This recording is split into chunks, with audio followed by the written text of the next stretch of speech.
Well,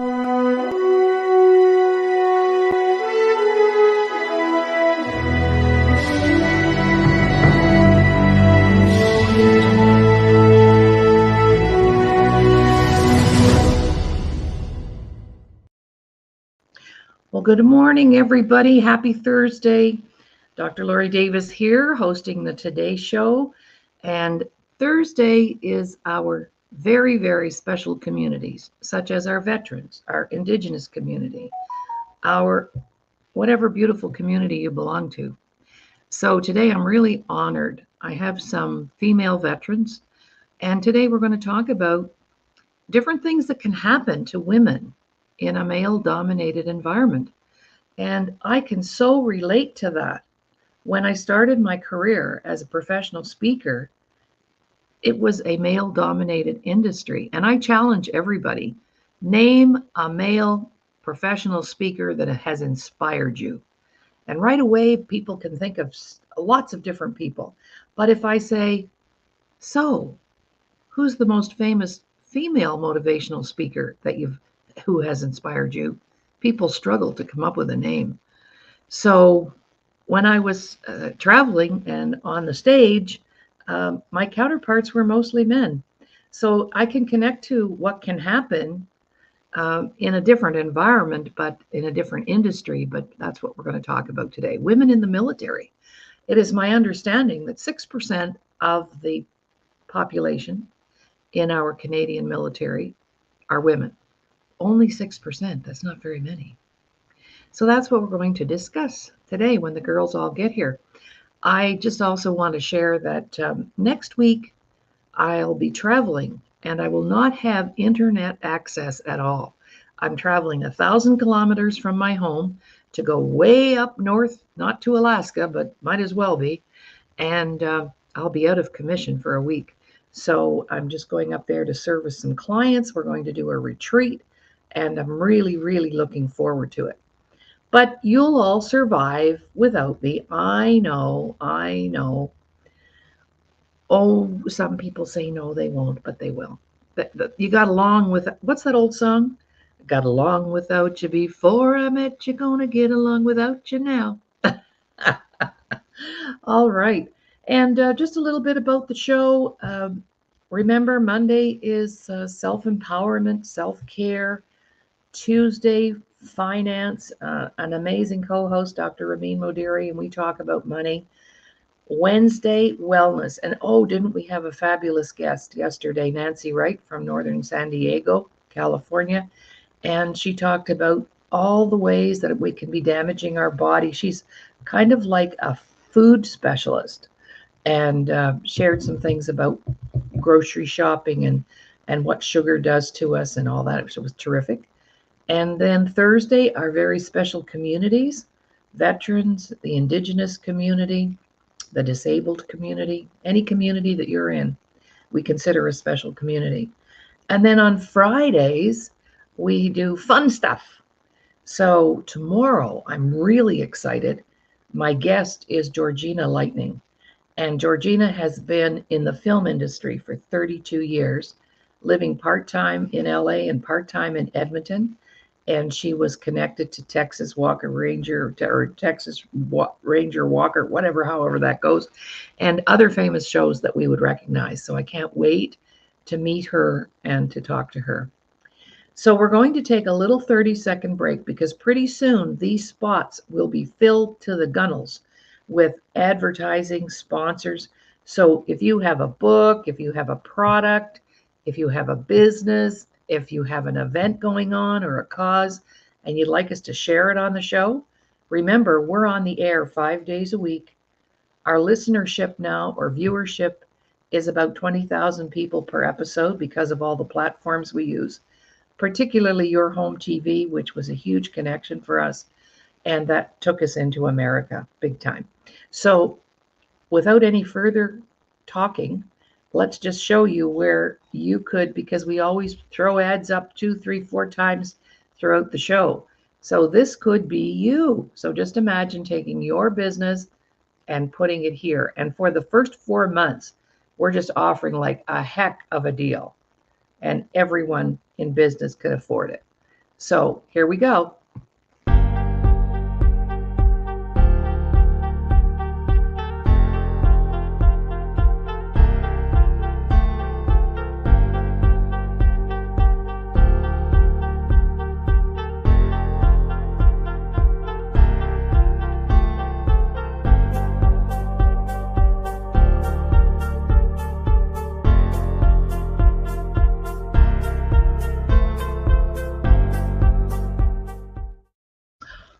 Oh my gosh, look who popped in. Have I seen these beautiful faces before? Yes, I have. But oh boy, today we're going to really rock and roll it. Welcome to the show, Jill Younghusband and Natalie Forcier. Is that how you say your last name, Natalie? Yes, ma'am. Okay. C'est oui, en français. Oui. Alrighty. Good morning, ladies. How's the weather in Edmonton and Fort Saskatchewan this morning? We have a beautiful day here. It is gorgeous here. Nice and sunny. We just need some more warmth, but the sun is out, so it's all good. Yeah. That's right. Excellent. So, ladies, I would like you to start off just sharing with our guests, because today we're featuring veterans, and both Jill and Natalie served. And so let's just share with our viewers just a little bit about your career, how long you were in the military, what your job descriptions were, what you've done as a person in the Canadian military. So Natalie, let's start with you. Oh, thanks, Laurie. Thanks for having me back on.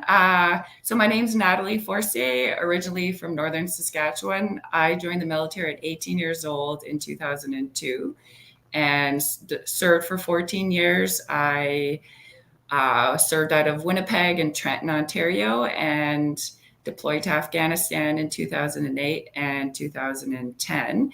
And then had the deployed to Libya in 2011 and was medically released in 2016, where I retrained as a massage therapist and subsequently bought a medical clinic that has a veteran-specific program to help veterans navigate healthcare and community resources.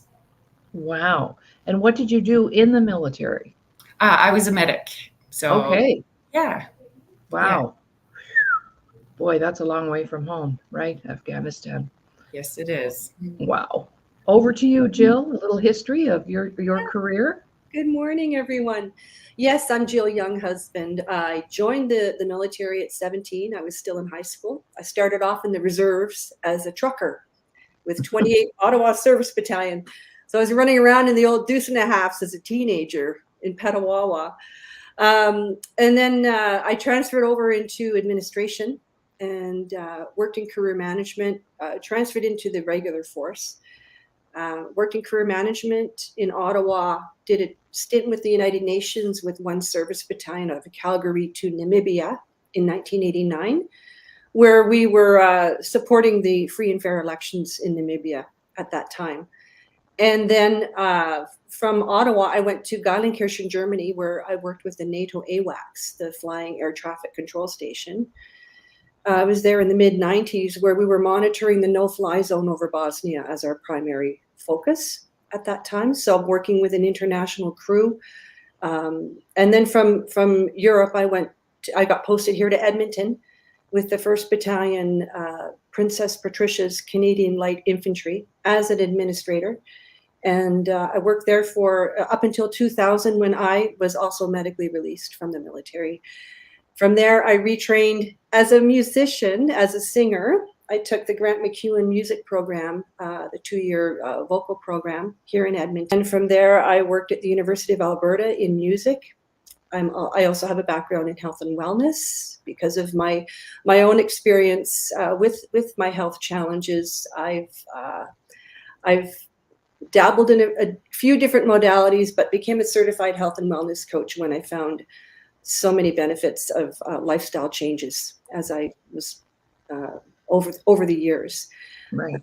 Now I'm fully retired, but I got a side gig as a volunteer working with health and wellness and advocacy for veterans. Awesome. Yes. Wow, ladies. Whew. Makes me feel like I haven't really done all that much. I'm thinking, whoa, what? All right. Well, we've all heard rumors and stories and read in the paper and online, and the challenges that women face when they're in a male-dominated environment. So, particularly in serve like the military, the police forces, the firefighters. But when you're a woman and all of a sudden you're in that environment, there are things that can happen. So, just based on your experience, what are some things that either have happened, are happening, and just to rather educate our women out there that you know we need to be aware of these things. So let's just raise the level of awareness today for women who A would like to join the military, or B, what can happen after you get in there. So I know you have lots of information around that. So why don't we start?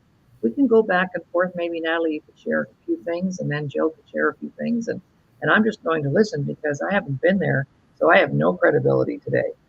And all right, over to you, Natalie. Yeah, I would say one of the biggest challenges that I experienced just as a woman was like you're in a male dominant environment. So a female would typically have to like step up her alphaness just to meet the same level as the men. So that was typically one of the biggest challenges that I found was you had to prove yourself on a greater level than a lot of the men. And so and then once I got out of the military, most of the civilian type work or environments don't expect that from a woman. So it becomes a challenge in itself that you have to kind of like more feminize and reduce your alpha or your leadership type behavior because it's a lot more frowned upon when you get out of the military. So that was probably one of the biggest challenges I faced. So it would be like over the top in the civilian world, right? Absolutely. Mhm. So Mhm. yeah. Yeah, for sure. Jill, have you got an example of something that can happen as a woman in that male? And by the way, we qualified it in our description of the show, but it's not our intention today to speak poorly of our colleagues or counterparts, because, and so I want everybody to understand that this is about education and awareness, and it's not for anyone to take it personally. I just want to qualify that. So over to you, Jill. What can happen? Well, looking back on my experience, you can be, well, I felt like I was under a microscope or a spotlight because, there are very few women. And so there's always this sense of expectation. Mind you, that's with everyone in the military as well, but somehow more so for women because you're held to a different standard. And you got to meet universality of service. And so both men and women. But yeah, depending on the unit that you're working with. When I showed up at the infantry battalion where I worked, it was a different vibe than working with the Air Force in Germany with an international crew. So I show up, one of the first women in a Reg Force first line field unit, and the reception wasn't the greatest because it's a culture, especially with the combat arms. But yeah, you're kind of under a spotlight and a little bit more. You can be singled out for maybe sometimes for the better, but sometimes they'll make an example. Okay. But they go for the vulnerability, for the vulnerability, and testing your skills and your tenacity. Well, I understand that as a businesswoman because I've been a businesswoman 60 years. I had my first business when I was 12. So in that business world, I mean, in my generation, when you were looking to be a professional, you either became a teacher, a nurse, a secretary, and with any luck at all, a hairstylist. And that was like our limited. And if you wanted to do something different or be something different, that was frowned upon because the expectation was you'd get married, you'd have some children, you'd be a stay-at-home mom. and you couldn't have both. You had to either have one or the other. It was like a trade-off. Mhm. And I thought, wow. And so I've had to work way harder. If I'd been a man, my business right now, 32 years later, would be through the roof because I could do deals on the golf course and I could go and have a beer at the tavern and watch the hockey game and do some business. But I didn't have those privileges as a woman. So I was a pioneer in many ways that way. Mhm. And you're right. You had to do things 1,000 times better. All right. Well, something that's coming up for me, I would like us to have some discussion around the sexual side of things, because when you're a woman in a male dominated environment, I mean, there could be two sides to that, but what was your experience, or what do you know can happen to a woman in the military from a sexual perspective? Natalie? Yeah, so that's I guess a sensitive subject, because I do know there is a bit of, like, when there's only 6% of women in the military and it's male dominant, there's kind of that pack mentality where, like, especially in the combat arms and like your field units and stuff, where like women can be degraded. I've seen that a lot, or they're not respected the same way as a man. They're equal, kind of thing. So it does happen there, and a lot of it is, I guess, more that pack mentality where men just like it's more, they're more comfortable doing it because it's more socially accepted when you've got a bunch of very male dominant people in the ranks. And it's just like when I was overseas, like there was, the men had, naked women posted in their vehicles. And as a woman, it's something that I just had to accept. Otherwise, if you kind of didn't follow along, then they would push you out. So, Mm-hmm. Mhm. Right. yeah. That's a very good example. Jill, what do you know can happen to a woman from the sexual perspective? Well, it's interesting. Depending on where you are and who you're with. I mean, I remember I was a section commander for a basic training program with Service Battalion in Ottawa, and we went to the training area in Petawawa. This is in the 80s. Now, it may not be that way any longer, but I was a master corporal at the time. I was in charge of a section of 12 people with training, etc. And we went down to the training area where there were 5,000 troops for the summer training. And the rule was any women will, if you're a woman here on the camp, you will not walk alone after dark without a male escort because of the threat of assault. And yeah, it can happen. I mean, I remember there was one time where I was walking across the training area just because the women's showers were on the other side of the camp, where there's showers for the men here, there, and everywhere, and laundry points and so on. But I had to walk all the way across the camp just to go have a shower. And as I'm walking through, there's cat calling, and then, guys tearing around in vehicles. And yeah, Mhm. it was it was kind of like a roadhouse mentality because you're dealing with young soldiers. Mhm. And so you have to know your environment, and you have to be sure that you're in a safe, that you're safe, Right. especially. And so, but it always depends on the environment. The Army is different from the Air Force, but yet there are situations with that environment as well. Dinner functions, Christmas parties, they're always fun. Right. And of course, when there's alcohol involved and things Yeah. go sideways. Anything can And happen. so you have to be really very mindful of your environment and who you're with, and know who you're with. Hmm. Thank you for that. Now, what are your thoughts, or what do you know about promotions and what happens for women in the framework when they really actually have worked and earned to get a promotion And then I'm thinking, somebody with less credentials, less experience, they end up getting the job. I mean, that happens in a lot of environments, but I can imagine in the military that's intensified. What do you know about that?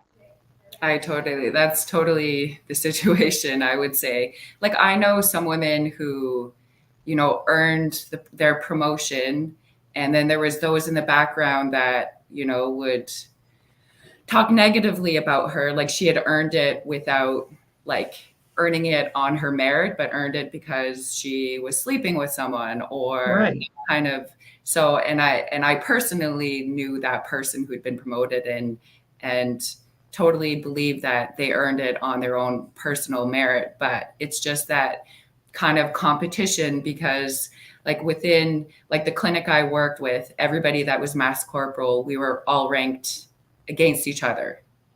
And so you're competing against your peers. So every little thing you do becomes something worthy of being promoted if your chain of command believes so. But there would always be like, these are your family and your coworkers, but at the same time, you're constantly in the state of competition, because if you want to get promoted, you have to better the next person who is your friend, your coworker, and your fire team buddy. So it creates just this like not animosity, but just a negative energy within the team kind of thing. Right. And it would almost make you feel like you're sorry you got the promotion in the first place. Yeah. Right. Would Yeah. leave you feeling, yeah. Or you earned it, but there are people talking behind your back that would feel differently about it, like they deserved it more than you, kind of thing. Right. Yeah. Jill, what's been your experience around women getting promoted? Well, with ease and grace. Right. Military is a very, very all I can think of is critique. You're always being critiqued, always looking for flaws, and so you're always on stage when you're in the military, and so for me, I was a corporal for life. I was so busy working and with my head nose to the grindstone, getting work done in career management, and it was that workload was so heavy, but I didn't have I couldn't put my hand up and say, can we hire a temporary employee so that I can have some support here? But no, I wouldn't ask for help. No, my goodness. And so I had my nose to the grindstone, and when the evaluations came up, I was always a little bit at the bottom of the list, and I just went, okay, carry on. I'll just keep doing my job. But yeah, you see people getting promoted around you and sometimes it is questionable when people get promoted, depending on what they were doing, and who they chummed up with. Wow. That does happen too. It's both. Wow. Thank you, ladies. Well, this beautiful woman just joined us, Amy. Thank you, Amy. And Natalie, would you like to introduce Amy to our viewers?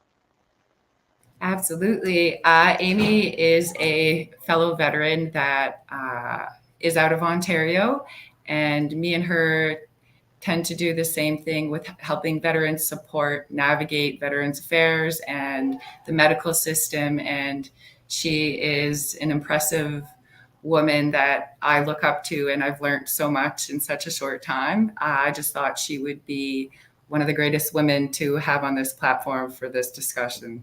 Yeah. Thank you so much. Good morning, Amy. And where are you coming in from?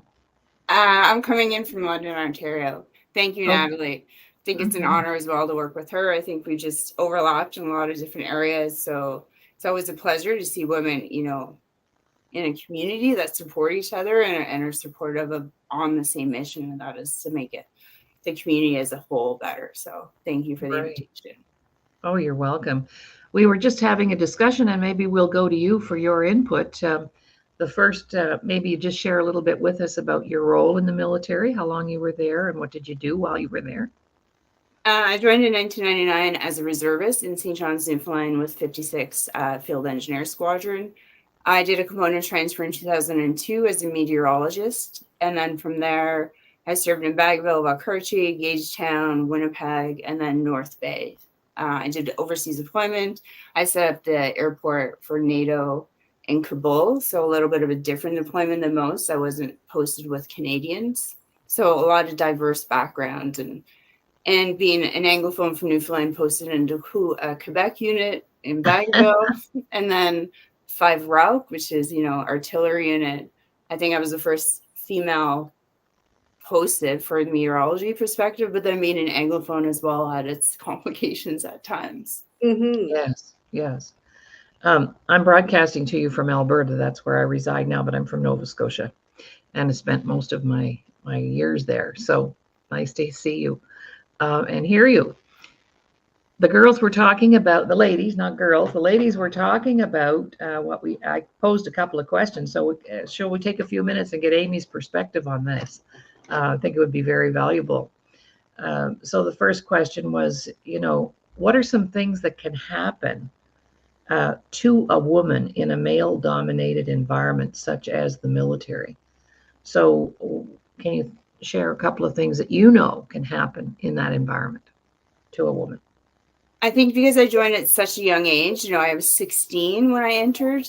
I didn't have a lot of life experience, so I didn't have, other employers. I was really looking up to the people that I worked with, and they were predominantly male. Being an engineer, my home unit, 56 was amazing in that regard. It wasn't really until I left the rock, so to say, and was exposed to what was expected of me, perhaps even by the other women. They really wanted me to lose my femininity, not have a voice in certain regards. And I found that really challenging because me as a person, I've always been known to just say what I think, which doesn't always go over well, male, female, or military. I definitely struggle with that throughout my career of just holding my own and what's right is right and ethically and morally right. So I think I was challenged with who I thought would be my safe person. And sometimes that was women that I would turn to in confidence, and I assumed they would have my back. But at the end of the day, it was really about their career, their position, and how they were going to get ahead. I didn't have that collective support. So I tended to more be with male co-workers. And I think that held me well and it got me through my career because I found that they supported me more and I didn't have to lose my femininity. I recognized that there was a difference in men and women, and I didn't try to be one of the old boys club. I just held true to myself, and the men respected that more of me.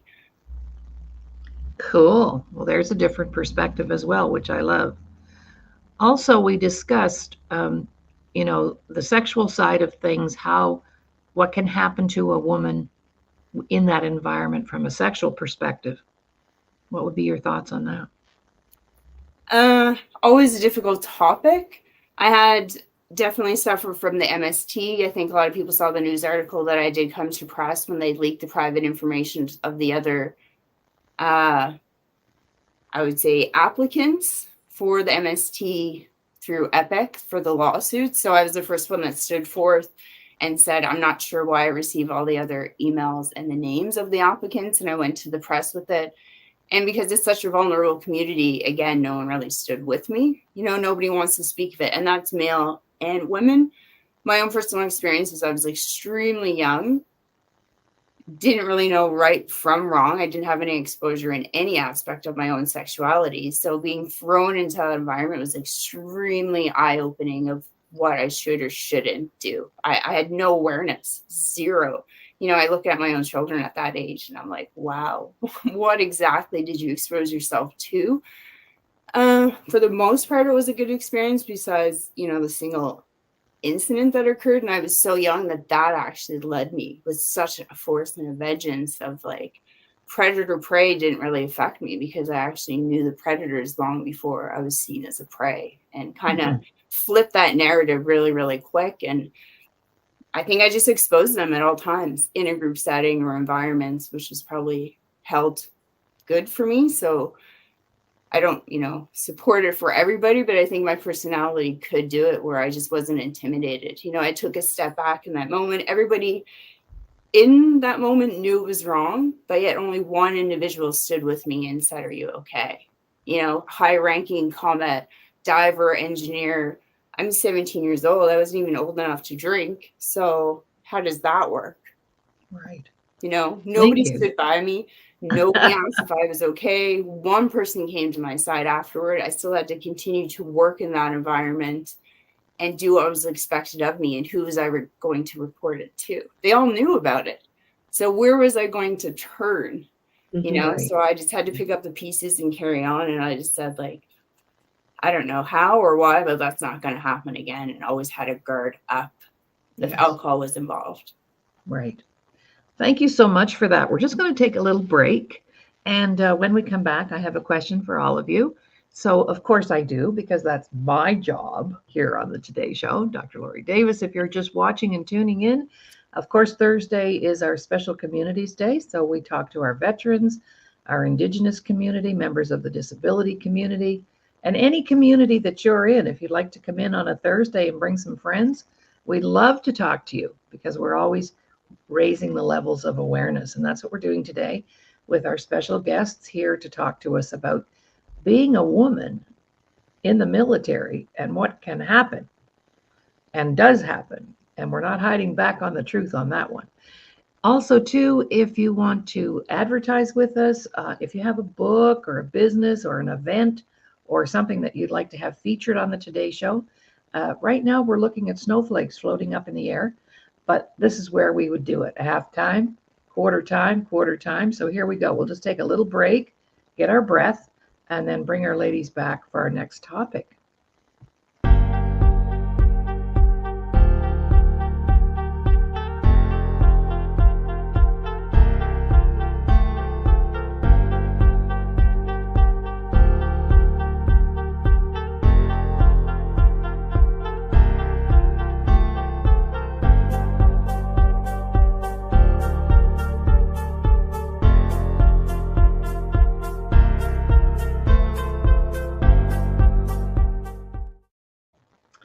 Welcome back, everyone. Oh, there we go, Amy. That looks better. We couldn't see all of your beautiful face.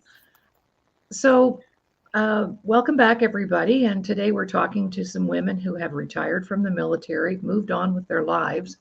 But I would like to ask a question. What would you consider to be the highlight of your military career? When was that moment when you felt, wow, I'm really glad I'm here doing this at this time for the right reasons? So what would you consider to be the highlight of your career? Whoever wants to go first. I'll go. Okay. Oh, so many. When I was serving in Germany in the 90s, the 50th anniversary of victory over Europe was being celebrated in the Netherlands. And my bestie, Tara, and I got into my GMC Safari, and we drove 2 hours to Groesbeek Cemetery in the Netherlands, where there are over 2,000 Canadian soldiers buried. And we drove there, we changed in the van, put our uniforms on, and we went and met some of the World War II veterans who knew some of the fellows who were buried in that cemetery. And I got a group shot with sitting with them on the bleachers with all these wonderful World War II soldiers. And some of these fellas fought their way from Italy all the way through Europe to get to the Netherlands, to fight in the Netherlands to liberate that country, and to meet with these men. And all they wanted to do was they wanted to kiss, hello, and they just wanted some attention. And they saw two young corporals in Air Force uniforms, and we were like, they treated us like superstars. So wow. That was a really, really proud moment for me. Beautiful. They're my heroes. Yeah, for That's sure. That's just one. I know there's many, but we only have an hour. Yeah. No. Just teasing you. Natalie?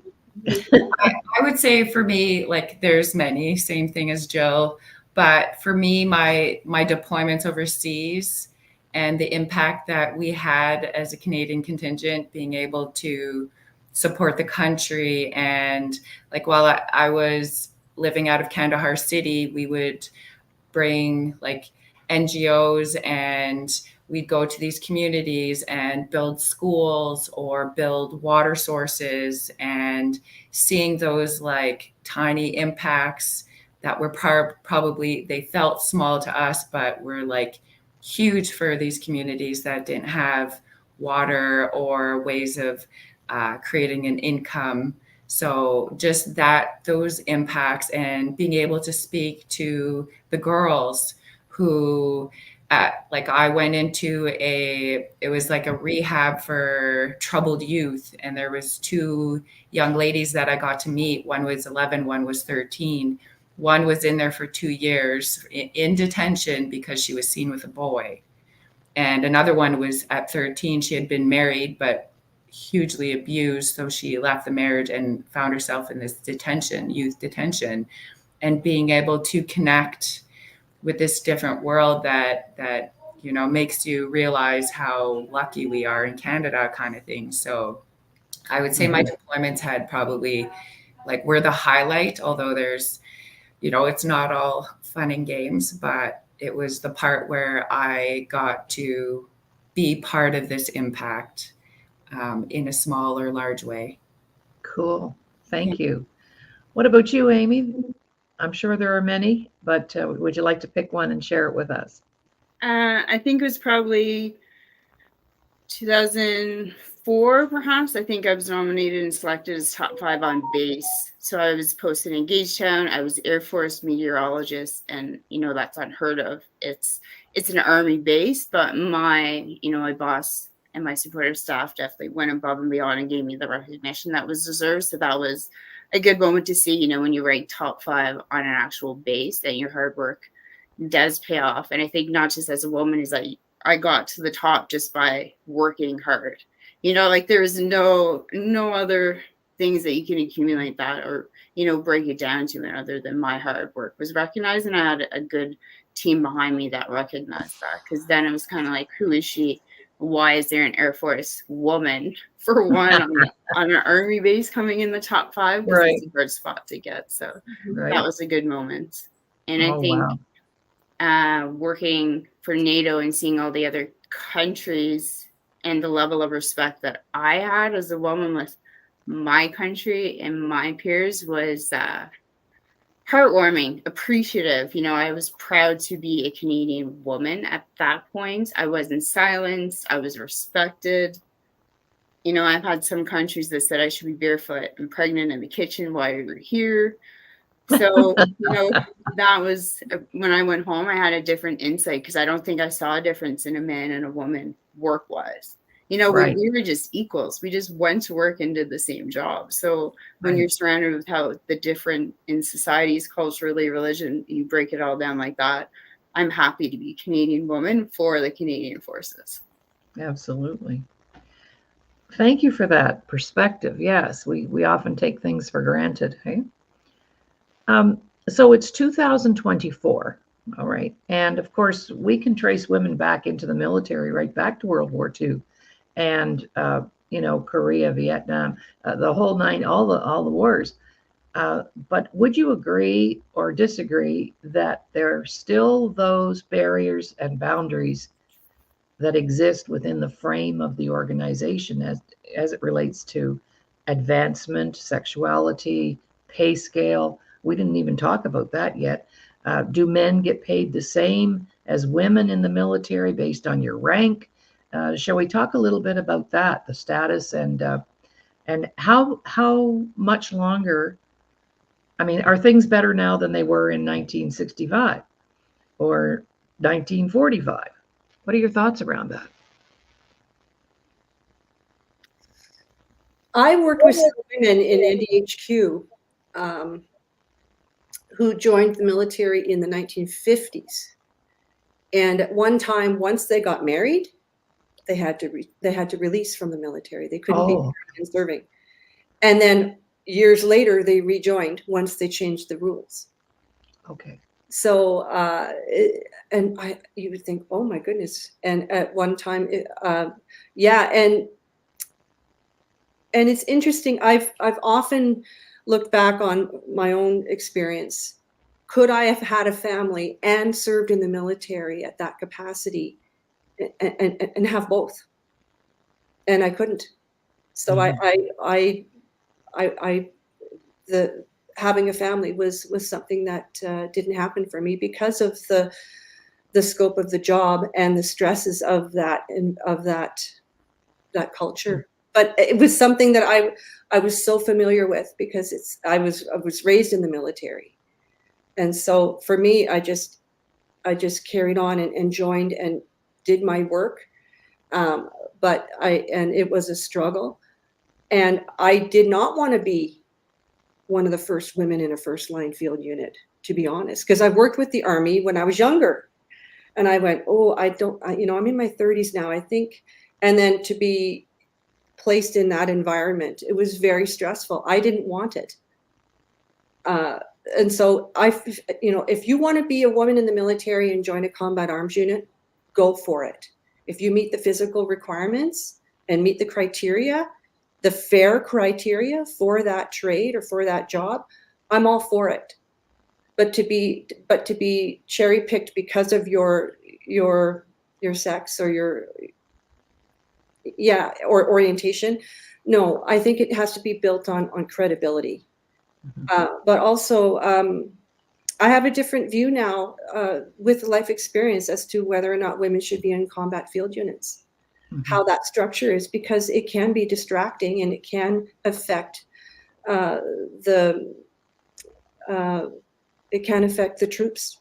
I do feel it because human nature takes over, especially in frontline combat arms. And so I think that, yeah, we are progressing, but I think it's gone a little bit too far right now. And I think we're going to have to and our military's it's under stress right now in Canada.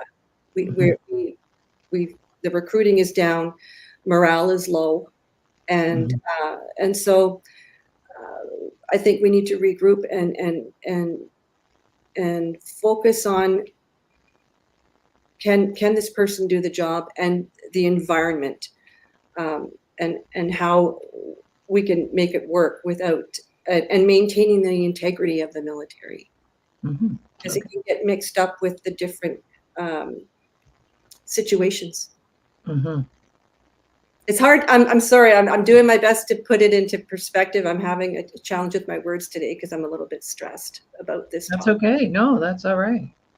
Well, it's very emotional too for you ladies to even be talking like this today, and it triggers things. It may bring up things, but we're here to help the public to become more aware of what's going on and what can happen. And you've all had very intense personal experiences, for sure.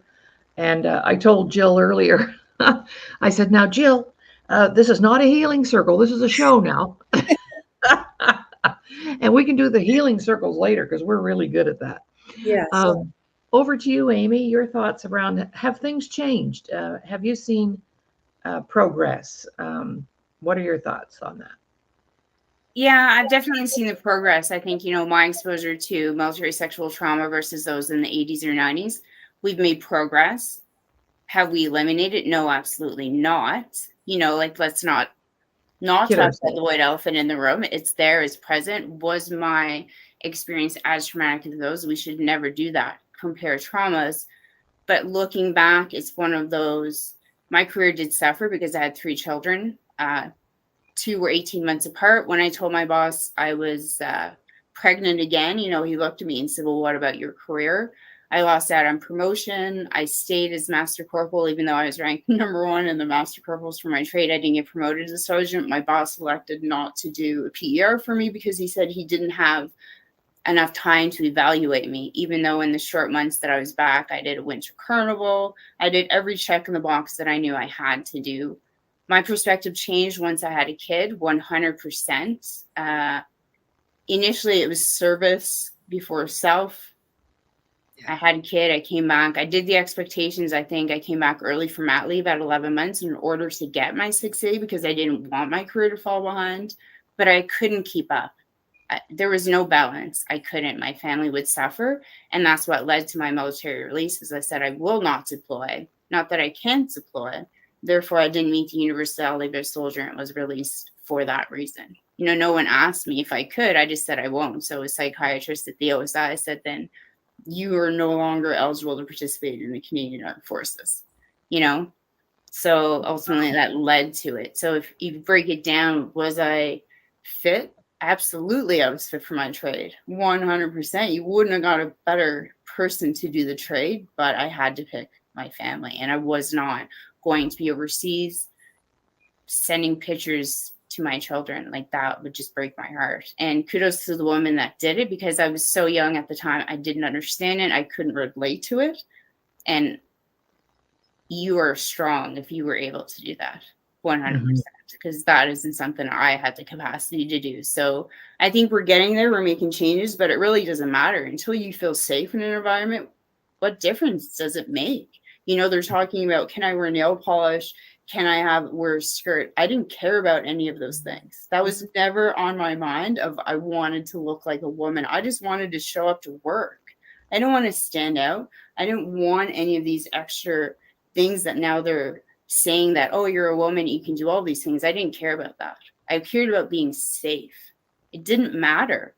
So it's really misguiding when you say we're making all these changes. We're making changes. That's great. But what are we doing about safety? If I can't work in a safe manner, but I can wear a skirt and have nail polish and look like a woman, I'm not really sure where we're going with that. Like, it seems like distraction and a propaganda. Like, the pendulum swung so far to the right that for predator prey, does that make it easier now? Like, yeah, I can't grasp that. You know, when I heard it at the Women's Summit, I had to really stop and pause and say, I don't know why you're proud that you can wear nail polish. What does that change about how you do your job?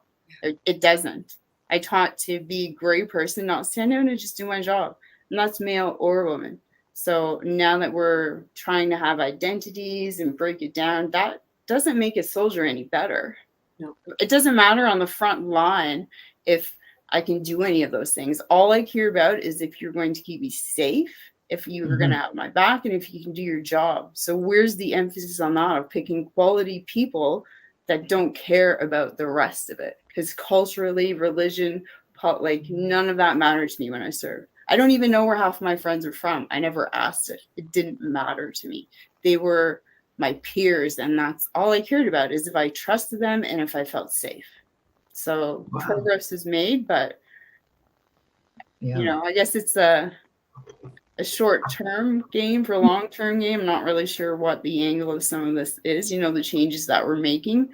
I'm not at the top, obviously, so I can't speak on why we're emphasizing a lot of is it just a policy or is it just a paper change? That's great, but that's not protecting those entering the military. That's not recruiting. That's not going to change the quality people that you would want to fill the military. It's actually pushing them away. So, great perspective. Thank you. I love that. Thank you. Thank you, Amy. Thank you, Jill. Over to Natalie. Has anything changed since World War II? Oh, absolutely since World War II, like the comments that Jill and Amy made. But I think it's also like changing that culture within the military, like regarding the military sexual trauma. I know when the lawsuit had come out, I had a friend who was a reservist, and we were putting together kind of like an information session so that women could come and understand about the lawsuit and the essence of it, and to be comfortable to identify that they had experienced military sexual trauma. And when she brought that to her unit, they kind of all laughed at her and were like, women aren't getting raped all the time. And the lawsuit wasn't like, rape was part of that lawsuit, but it wasn't the whole concept of it. Like, the struggles that women have because of their gender was a part of the lawsuit. So in the military, if you identified a sexual trauma and brought that to your chain of command, a lot of times it was just dealt with within that chain of command and not dealt with properly, because the culture just like allowed it so that it didn't make it up to the higher ups kind of thing. And so there could be sexual trauma that happened and you could bring that forth and it wouldn't go anywhere, but the gentleman who showed up 10 minutes late for work would be charged, or you could get charged for a sunburn, so a self-inflicted injury. But when it came to sexual trauma, a lot of it was swept under the rug, and that's the part where I don't believe it's changed in a safe manner where you can feel safe going to work. Okay, thank you. Oh my gosh, I'm learning so much today. Wow. I can add something to that with what Natalie just said. You know, a lot of incidents occur and some women will not report. Yes. Because they can be made an example of. Right. Like if you're deployed overseas and all of a sudden you get back to Canada and your unit says, you're back early. How come you're back so soon? Because an incident happened, and instead of fixing it and holding people accountable, they just sent return to unit, RTU.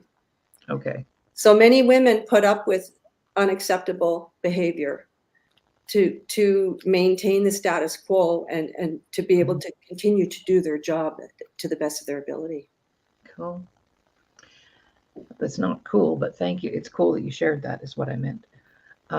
Thank you. All right. Our last question. We have about 5 minutes left on the show. This is like the fastest hour of my day. I do this every day, 5 days a week, and it is like the fastest hour of my day. Yikes. So if I was, just imagine I'm 16, I'm 17, I'm 18, and I'm a girl, and I want to join the military. What would be the best piece of advice? Let's say she has been successfully recruited and she's in there. And what would be your words of wisdom, even, not even advice, but words of wisdom to that young woman? And that's how we'll end our show today.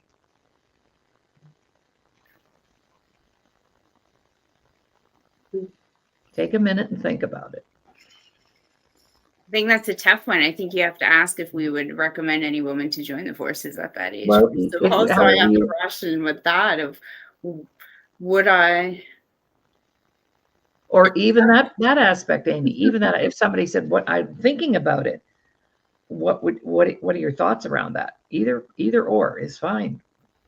I think just stay true to yourself. I think that if you try to change who you are in any capacity and you're focused on other things other than just doing your job, like make sure you can do your job and be true to yourself. If physically you are not as strong as your peers, ask yourself, are you putting yourself in harm's way or them in harm's way? So be honest and truthful to that. Those things you can accommodate too. You go to the gym or, work around that parameter, but be honest with yourself. And if you're struggling in the physical capacity, see if that's the right fit for you and academically as well. Just make sure you can do your job. That's all I ask of anybody. And how many people are unable to do their job and then they compensate it in other areas, that's where they fall short.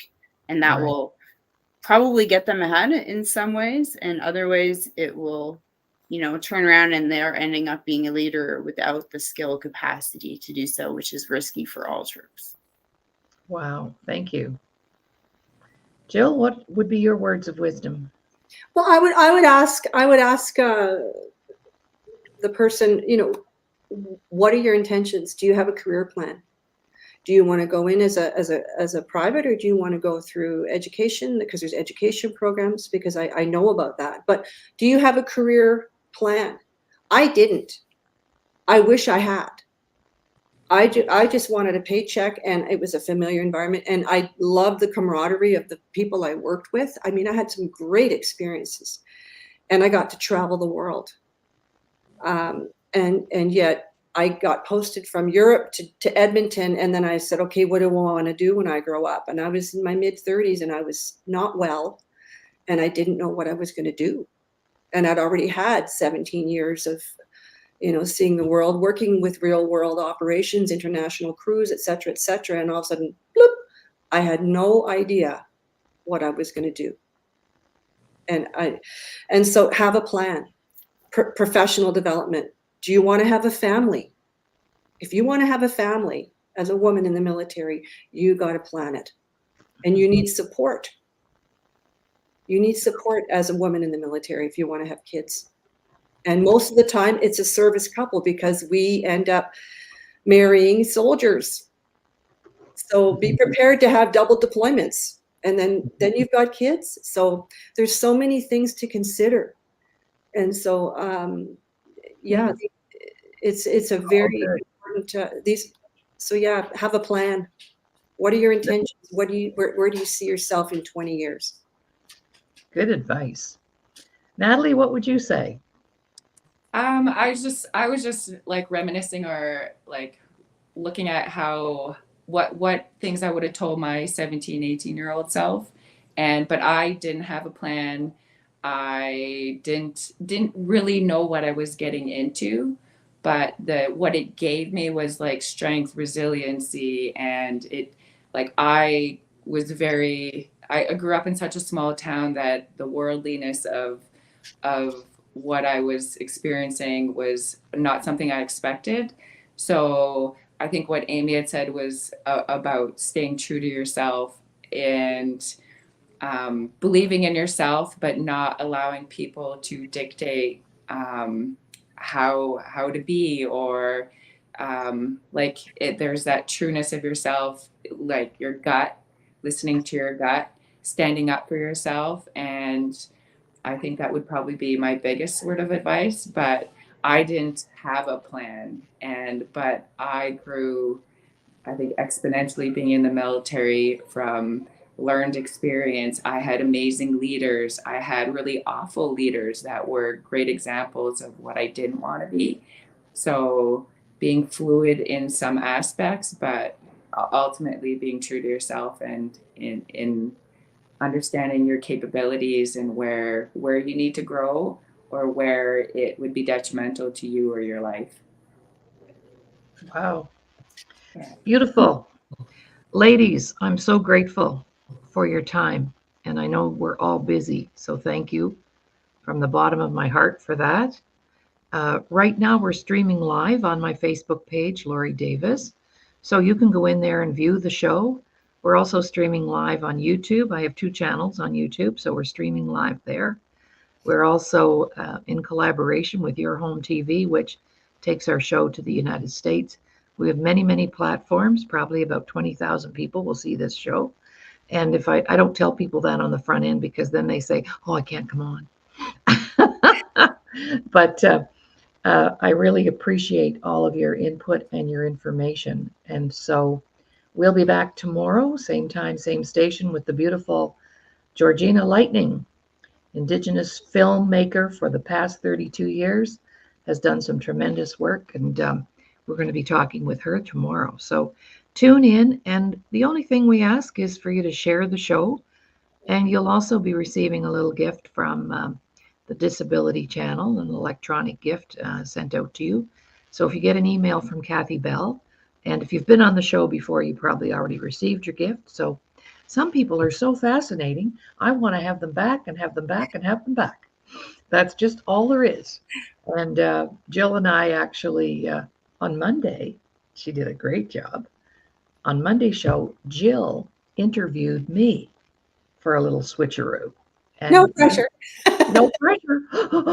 And you were amazing.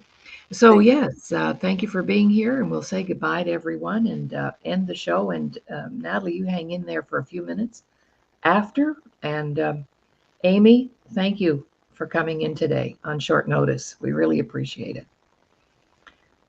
Bye for now, everybody. Bye. Thanks so much, everyone. Thank you.